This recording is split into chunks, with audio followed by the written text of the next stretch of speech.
जय जगन्नाथ दर्शक बंधु। प्रभु हनुमान की किए बा न जाने से होती प्रभु रामचंद्र सेवक। आपण समस्ते निश्चित भाव में केवे ना केवे हनुमान चालीसा पढ़ी कि शुणी आसतु जाना हनुमान चालीसार महत्व अर्थात हनुमान चालीसार प्रत्येक लाइन बा धाड़ीर अर्थ। आसतु शुणा भाग 9। विद्यावान गुणी अति चातुर राम काज करिबे को आतुर प्रभु। भाग 9 रे शुणी दुईटी वाक्य। आसतु ये दुईटी वाक्यर अर्थ जाना।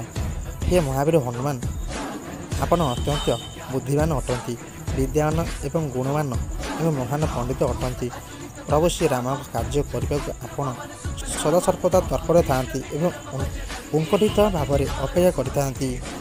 यह दुईटी वाक्यर अर्थ। आपने जब ये वीडियो को लाइक कर चैनल सब्सक्राइब कर नोटिफिकेशन को ऑन कर ऑल सेट कर। जय जगन्नाथ, जय श्री राम।